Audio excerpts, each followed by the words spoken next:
Hello students. Second lesson आज हम करेंगे प्लस टू क्लास के लिए अकाउंटेंसी का। आपका चैप्टर है साझेदारी फर्मों के खाते या उसके हम आधारभूत सिद्धांत आज करेंगे। Accounting for partnership firms fundamentals. तो सबसे पहले तो आपको साझेदारी का मतलब पता होना चाहिए, क्योंकि जो हमने प्लस वन में पहले किया था, जो भी अकाउंट्स वगैरह बनाए थे हमने, तो वो हमने बनाए थे सोल ट्रेडर के लिए, यानी कि एकाकी व्यवसाय के लिए, एकाकी व्यापारी के लिए। तो अभी हम कर रहे हैं साझेदारी। तो पहले आप साझेदारी का मतलब समझो। जो हम जो जब एक व्यक्ति किसी काम को करता है, एक आदमी किसी बिजनेस को करता है, तो उसके बहुत सारी लिमिटेशंस होती हैं। अब एक आदमी की अपनी लिमिटेड क्वालिफिकेशंस होती हैं, स्किल्स अपने लिमिटेड होते हैं, उसके पास पैसा भी लिमिटेड मात्रा में होता है, और वो रिस्क भी थोड़ी मात्रा में ही सहन कर पाता है। तो कुछ बहुत सारी लिमिटेशंस होने के कारण हमें पार्टनरशिप की ज़रूरत पड़ती है। पार्टनरशिप मीन्स जब एक से ज़्यादा आदमी मिलकर किसी काम को शुरू करते हैं, यानी कि मिनिमम दो हो सकते हैं, क्योंकि एक जब तक अकेला व्यक्ति काम करेगा तो वो सोल ट्रेड में आएगा। जैसे ही वो दो हुए या दो से ज़्यादा हुए तो वो बन जाती है पार्टनरशिप।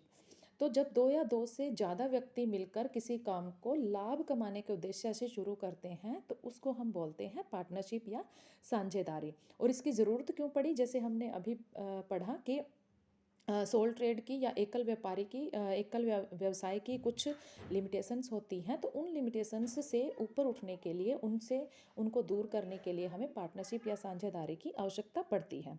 तो nature of partnership firm, nature मतलब है कि साझेदारी फर्म को आप क्या मानते हो। जैसे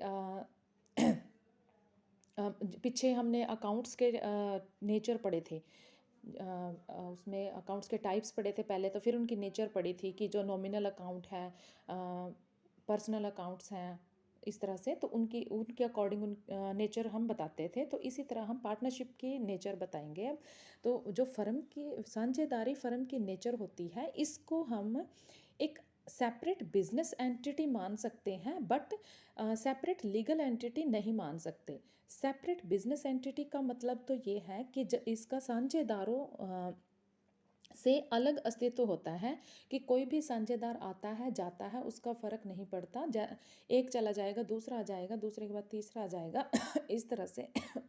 तो इसको सेपरेट बिजनेस एंटिटी तो मान सकते हैं हम, लेकिन सेपरेट लीगल एंटिटी नहीं मान सकते। कानून की दृष्टि से इसको अलग इकाई नहीं माना जा सकता। क्यों नहीं मान सकते? क्योंकि अगर मान लो कोई साझेदारी फर्म है पहले से स्थापित की हुई, तो जब साझेदारी मान लो फर्म जो है वो दिवालिया हो जाती है। दिवालिया मीन्स कि अपनी लाइबिलिटीज़ को पे करने की क्षमता उसके अंदर नहीं है, या उसके पास इतना धन अब नहीं है कि वो अपने ऋणों का भुगतान कर सके, अपने दायित्वों का भुगतान कर सके, तो उसको कोर्ट के द्वारा दिवालिया घोषित कर दिया जाता है।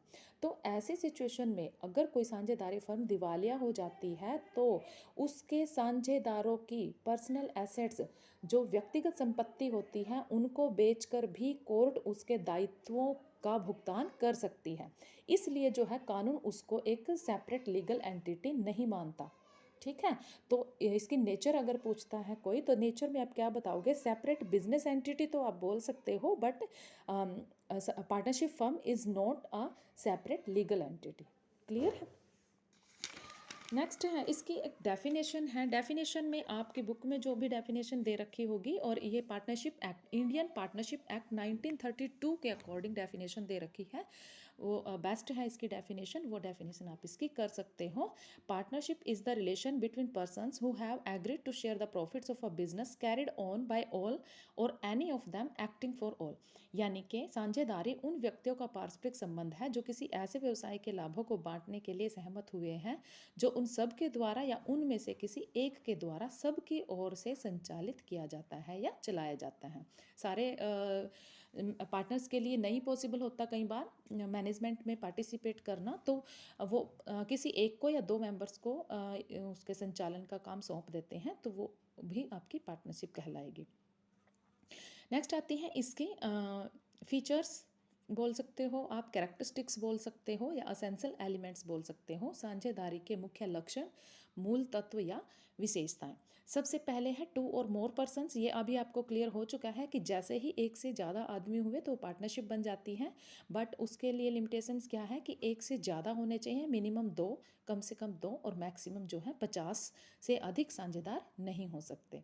सेकंड है एग्रीमेंट बिटवीन द पार्टनर्स, साझेदारों के बीच ठहराव। इसका मतलब है, ठहराव का मतलब ये है कि पार्टनरशिप फर्म जो है, जब भी आप पार्टनरशिप शुरू करते हो, साझेदारी शुरू करते हो, तो जो भी आदमी आपस में साझेदारी करते हैं, साझेदार बनना चाहते हैं, उनके बीच आपस में एक सहमति होनी चाहिए।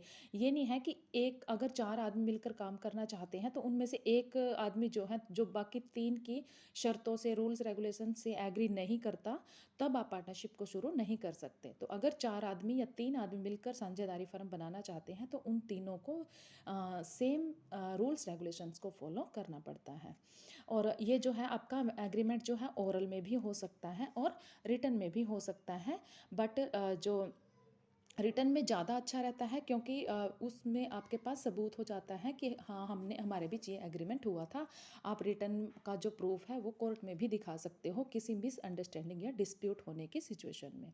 थर्ड पॉइंट है existence of business and profit motive, व्यवसाय की उपस्थिति और लाभ कमाने का उद्देश्य। ये तो आपको मैं स्टार्टिंग में ही क्लियर कर चुकी हूँ कि जो अगर पार्टनरशिप फर्म शुरू करना चाहते हो तो उसका उद्देश्य लाभ कमाना ही होना चाहिए। अगर चार आदमी मिलकर कोई सोशल सर्विस करना चाहते हैं, सामाजिक कल्याण के लिए किसी काम को करना चाहते हैं, तो दैट इज़ नॉट पार्टनरशिप। ठीक है, जब तक आपका मोटिव प्रॉफिट कमाना नहीं है तब तक वो है पार्टनरशिप नहीं कहलाएगी। लाभों का बंटवारा, शेयरिंग ऑफ प्रॉफिट्स। अब इसमें एक और बात ज़रूरी है कि जब भी लास्ट में, साल के अंत में, वर्ष के अंत में आपको जो प्रॉफिट हो रहा है, उस प्रॉफिट को पार्टनर्स के बीच में बांटना भी ज़रूरी है।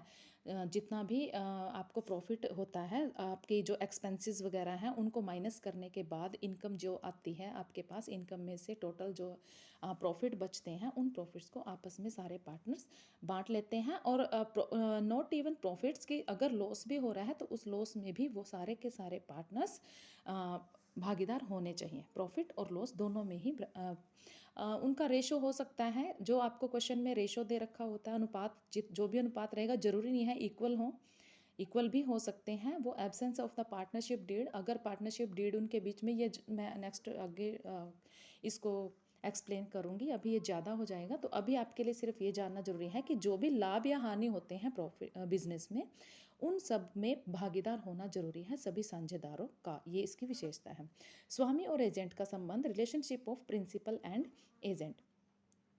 तो प्रत्येक साझेदार जो है फर्म का एजेंट भी होता है और स्वामी भी। एजेंट इसलिए क्योंकि वो अपने कार्यों से अन्य साझेदारों को बाध्य कर सकता है, और स्वामी इसलिए क्योंकि वो स्वयं अन्य साझेदारों के कार्यों से बाध्य होता है।